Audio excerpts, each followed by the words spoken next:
Hey everyone, and welcome. Today, we are going to pull back the curtain on human resources. And let's be real, most of us probably think of paperwork, policies, that kind of stuff. But we're about to explore how HR has really evolved from a back office job into a company's actual secret weapon for winning. So, I want to start with a question for you.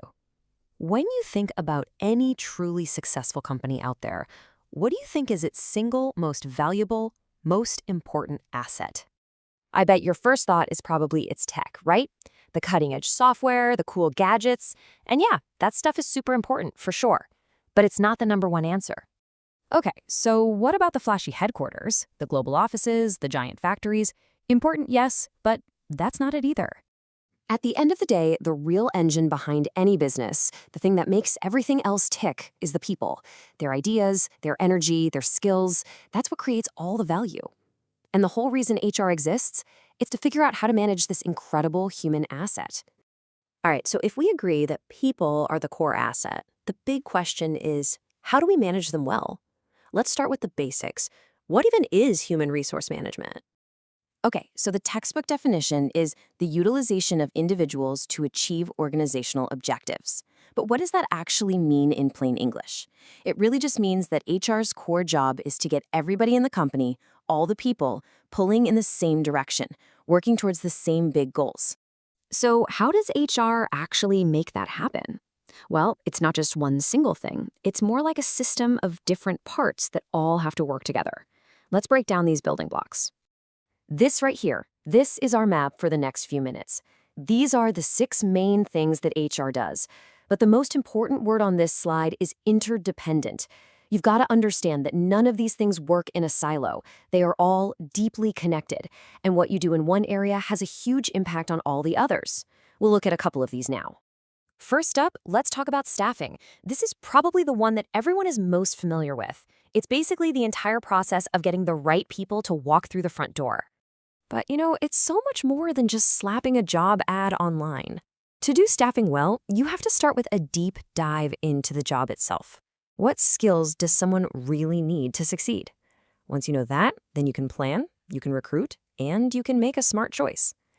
But if you get that first step wrong, the whole process is pretty much doomed. So, you've hired someone amazing. Awesome!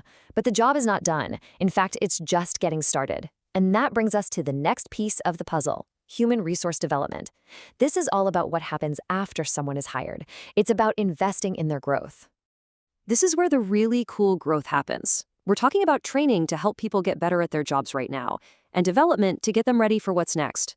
It's about helping them plan out their career path and managing their performance to make sure both they and the company are winning.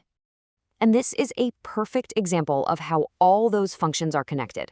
This quote just nails it. You simply can't have a fair pay-for-performance system, which is part of the compensation function, if your performance review process is a mess. One literally cannot work without the other. They're completely linked. Okay, so this is where we're going to make a big jump. We've talked about the day-to-day functions, the what HR does. Now let's talk about how HR plugs into the bigger picture as a true strategic partner for the entire business. And this is the main idea right here. Modern HR isn't just an administrative department anymore. It's a driver of competitive advantage. I mean, think about it. The company that can find better people, grow them more effectively, and keep them around longer, that's the company that's going to win. Period. This entire shift in thinking is captured in this term, human capital. It completely reframes how we look at employees. You stop seeing them as a cost on a balance sheet and start seeing them as a valuable asset. And just like financial capital, you can invest in your human capital, your people's skills and knowledge, and get incredible returns. So who are these people who are responsible for managing this incredibly valuable human capital? Let's take a quick look at the different kinds of roles you find inside the HR world today. You can really break it down into 3 main types. You've got the executive, who's a high-level leader helping to set the company's strategy. You've got the generalist, who's kind of like a jack of all trades, handling a little bit of everything. And then you have the specialist, who goes really, really deep on just one of those 6 functions, like recruiting or benefits. And this org chart shows you exactly how those roles fit together in the real world. You see the executive at the top, the VP of Human Resources right below them often acts like a generalist, overseeing the whole department. And then reporting to them, you have your specialists, the manager of compensation, the manager of staffing. each an expert in their own lane. And, being great at HR today means you have to wear a lot of different hats. You have to be a business leader who understands strategy, an HR expert who knows the technical stuff, an advocate for your employees, and an agent of change, often all in the same day. It's an incredibly dynamic and challenging field to be in. So, let's end by bringing this all back home with one final question for you to think about. Look at your own workplace. Is it truly treating its people like its most valuable asset? Are they viewed as human capital, something to be invested in, developed, and grown? The answer to that question might just predict the entire future of your organization.